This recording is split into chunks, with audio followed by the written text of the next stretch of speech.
Camera.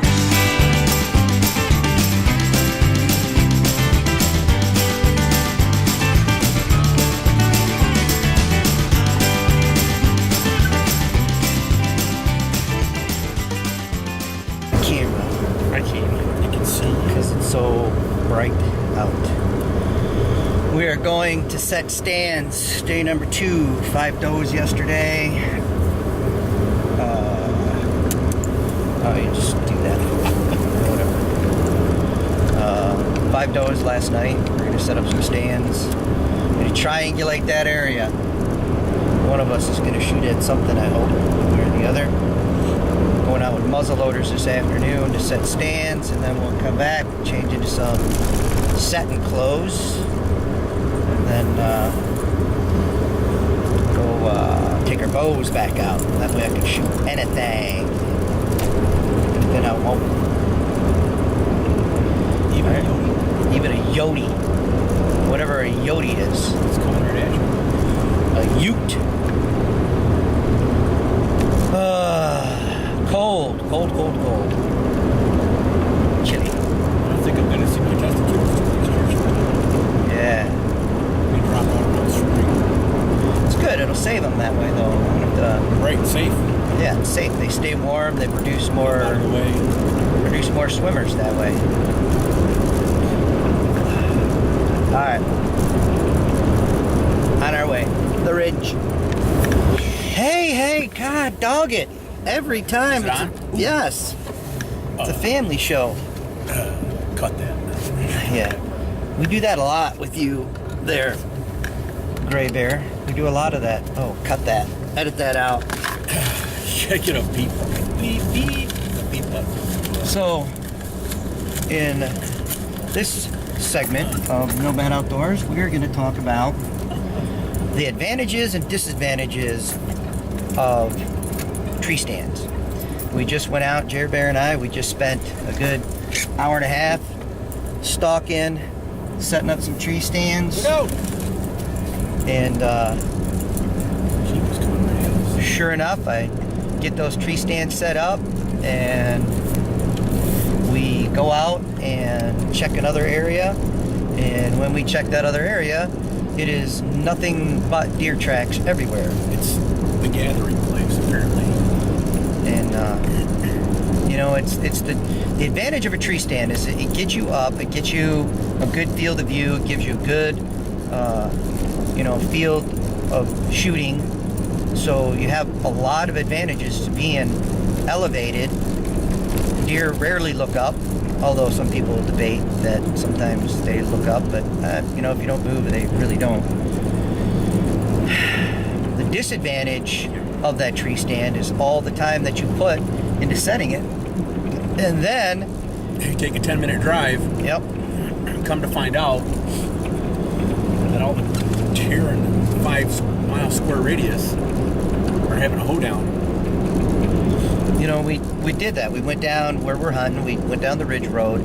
We saw 5 does crossing the ridge road, so we set up a tree stand about 50 yards off to one side, 50 yards off to the other side, and we're hoping that we'll catch them running along the same run. We know for years they've been crossing there, so with the diminished hunting pressure because of the snow in the late season, we figure that, we're not going to have to worry about tree stands getting stolen or being, running into other hunters. So, yeah, we'll hunt close to the road.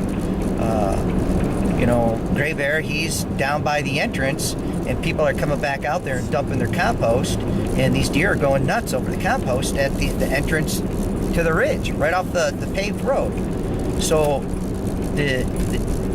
it's great that, we got good spots, but us tree stand guys, now that we go check another spot that seems like the deer activity is way higher than where we're at, now you're in a dilemma. Now you've already set your spot, you're already locked into it, so what are you going to do? It's almost like on a state highway. Yeah, you almost got to abandon the tree stand and then figure out a way to go hunt the other area. So maybe we should have scouted it out first, but then maybe they're only moving through it there at night and they're only feeding at night. As it is a huge open area, but with that moon time being in the middle of the night, the full moon, there's nothing to prevent them from going out there and eating. they can see just as well as us right now in the middle of the day with a full moon and no cloud cover.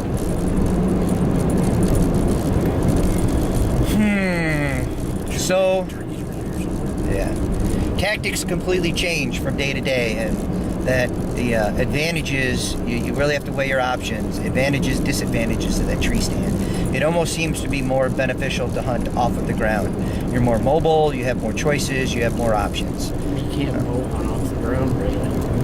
Well, you can bow hunt off the ground, just Straight north. They're concerned about your movement. yeah.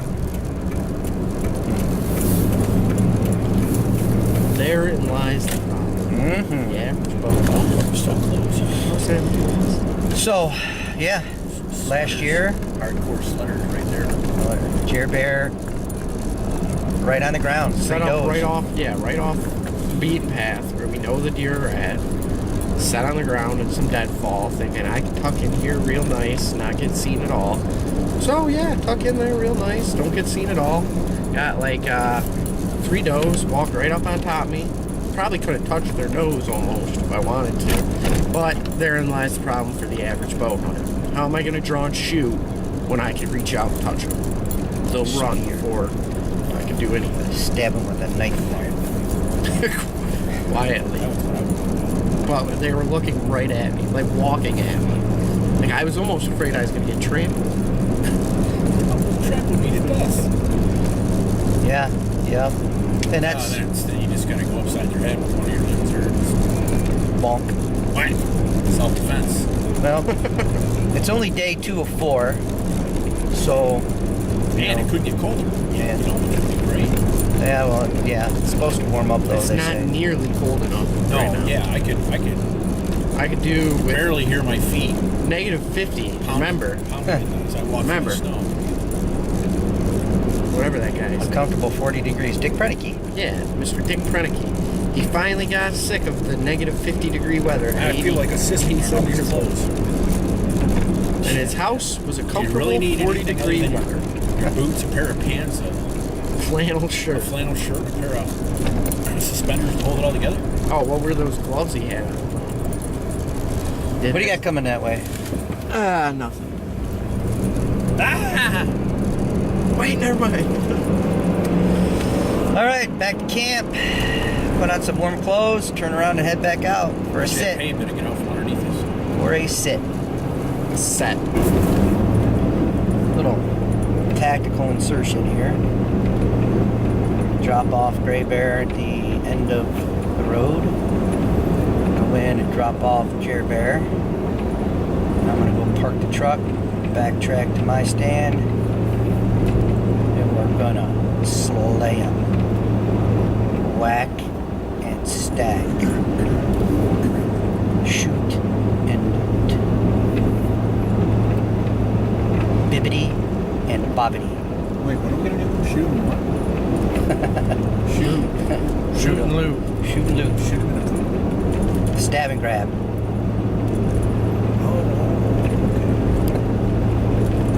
Now I get what you're saying. Getting it?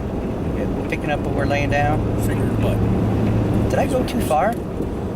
Well, it depends. Yeah. Yeah, why'd you let me drive right by it? I was looking at the thing.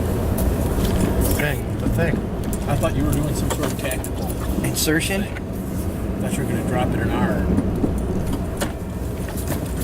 Mister. This is a... Use your tailgate and push bar. We did this to trip up the deer.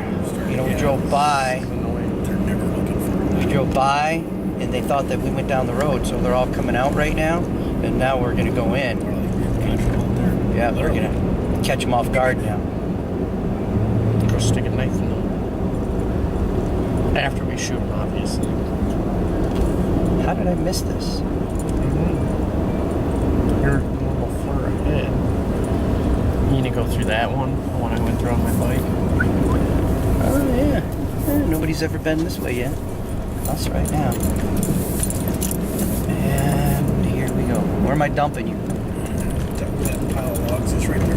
Wherever that big buck is standing up there? That's cool. Go to the next one. This one? Right here. Yep. This is him. Say goodbye to Gray Bear. Bye, Gray Bear. Say goodbye to the fans. Say bye, Nomad fans. Look, see. I told you. They're everywhere, like Elvis. Now my camera says my battery's dying, but it also says that I have 52 minutes. So this might be the only video that we get for tonight. I've got Jer Bear and Gray Bear dropped off already. There's another car parked at the end, at the gate where we parked. We didn't think anybody was out here, but it's state land, so what do you expect? Give you a look around. It's cold, frigid, a lot of snow.